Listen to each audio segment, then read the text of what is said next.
HIV Prevention Specialist at the Hartford Gay and Lesbian Health Collective. If you've been following us on social media, you may have seen me in some videos about health and safety during coronavirus, but you might not know that I'm also a sewist. And so today I have a little craft video for you guys about how to make masks. Now, you probably know by now that in the state of Connecticut, if you're in a public situation where social distancing is not possible, like the grocery store, you're required to wear a face covering like a mask. There's lots of tutorials out there on the internet about how to make a mask, and you could pick whatever you want, but I want to show you this method because it's easy, requires a minimal number of steps, and you can crank out big batches of these. I've made quite a few of them, and they really don't take long at all. I make them in batches of probably 10 or so, and just keep adding to my pile. So here we go. So we're gonna make this kind of mask. Since all of the fabric stores are running low on elastic, I'm going to show you how to make one with ties. It's a little easier right now to come by things like cording, ribbon. I used bias tape on this one actually. So get creative. The things you'll need to make this mask are scissors. Sewing scissors are best because they're much sharper and cut through fabric very easily. Pins, and these are good for, holding stuff in place while you're sewing it. You'll need some kind of cotton fabric. You want to make sure it's big enough to cut an 8-inch by 14-inch piece out of it for your mask. And you'll need some kind of ribbon or cording or even elastic, whatever you have around. Make sure it's not too thick because it'll be harder to tie, but you can get creative like I said. You'll need an iron, and this will help you iron the pleats in place and just make it look a little nicer. You'll need some thread. Any color's fine. It doesn't really matter that much if it matches. But, if you want it to look a certain way, then go ahead, make it match. I'm just using yellow today because I have a lot of it. And then you'll need a sewing machine. Any sewing machine will work. This isn't an expensive one or anything. If you have a serger, which is a special piece of sewing equipment that not everyone has, but if you do have it, it does help make the edges look a little more finished and nice. So I will show you what to do if that's something you want to add. After you've cut out an 8 by 14-inch square, you should iron it flat just to make it a little easier to work with. When you've ironed it, fold it in half, hamburger style.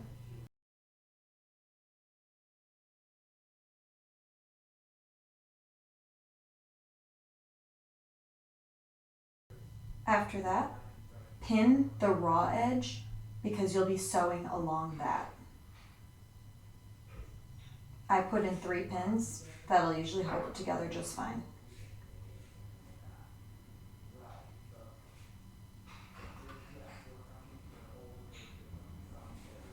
And there you have a pinned mask piece. Next, go to your sewing machine, and you're going to want to sew the edge that you just pinned. You're going to make a 5/8 inch seam. And if you know how to use the sewing machine, you'll use the guide on the plate. So put it in and put the foot down, and you can begin sewing. Make sure that at the beginning you backstitch to lock it in place, and then just sew top to bottom with a 5/8 inch seam.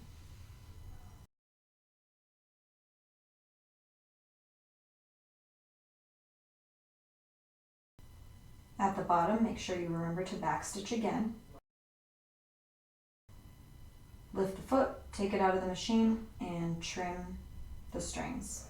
I have a little trimming device on the side of my machine, which is very convenient, but scissors are fine.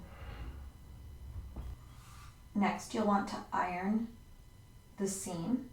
So you're going to turn the whole thing right side out so that the raw edges are inside.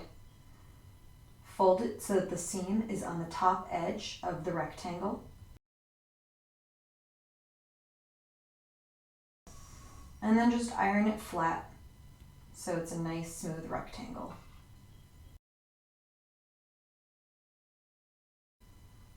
So now we're going to fold the pleats. You're going to want to have 3 pleats that are just about even. Don't worry about it too much. They don't need to be perfect.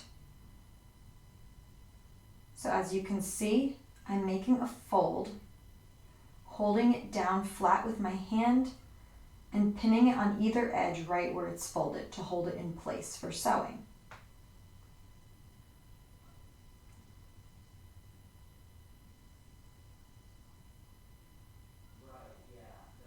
You can see I've got one fold on the top, and I'm going to want to do this 2 more times, right in the middle and then again at the top of the rectangle.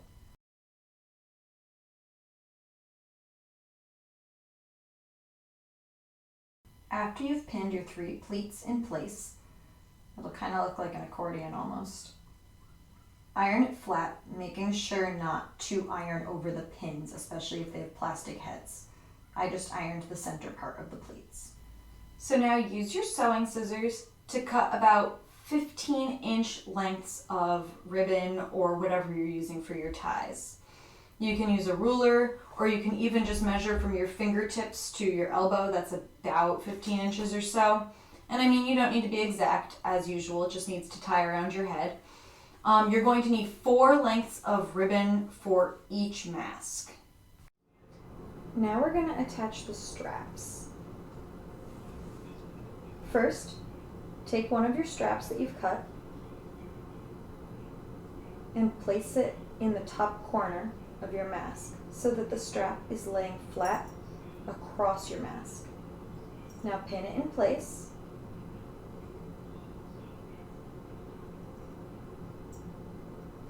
And do the same thing on the bottom corner on that side.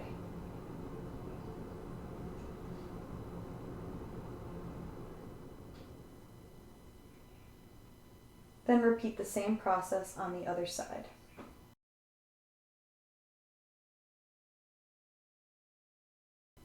And now you're ready to sew the pleats and ties down.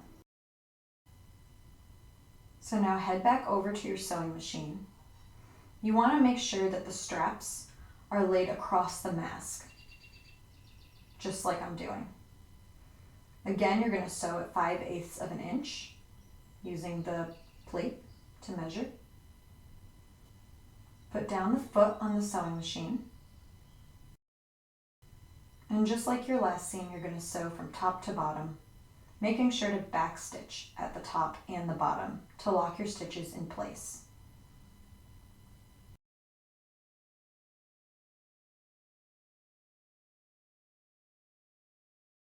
Now cut your threads. And repeat the same thing on the other side.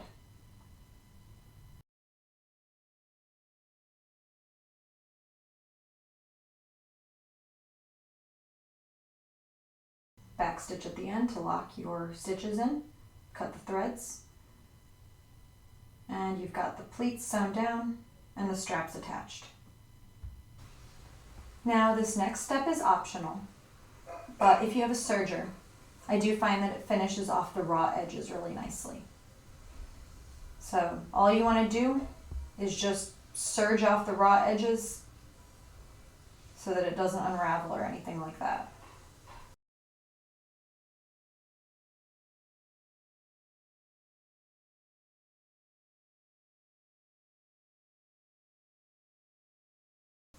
Cut the threads and repeat on the other side. Now it's time to pin down the edges of the mask so that it looks more finished. We're going to fold it kind of like a hem. So when you're doing this, make sure that your ties are facing out, not over the mask, like I'm showing you. Now take the edge of your mask and fold it over with the raw edge facing you, so facing up. Now pin it in place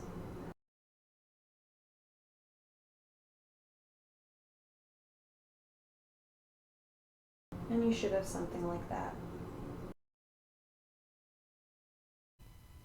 Now you're ready to do your last bit of sewing. Again, make sure that right now the ties are facing out, not over the mask. Put it in the machine and sew along the seam.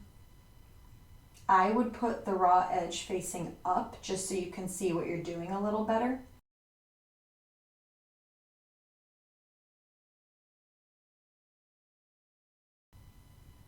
Lift the foot, take it out, trim your strings. So now you basically have a mask, but we're going to do one more step to make it look a little nicer. We're going to press it flat. The mask will still work not pressed flat, but everything looks nicer when it's neat. So use your steam setting if you've got one. And now you have a complete mask with ties. And there you have it. Here is a fully made mask ready for you to use.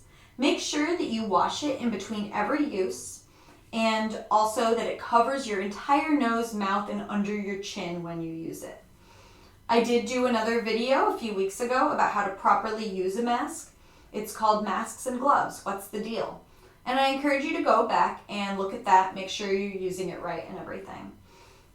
If you are so inclined, make some for your friends. You can mail them to them. I've been putting just a couple masks, up to 4 or so, in just a regular mailing envelope and adding 2 stamps instead of 1. And they've been getting where they're going, so I guess that's enough postage. If you have any questions, you can email me at kim.a@hglhc.org, or you can call us at 860-278-4163. And as always, be well and be yourself.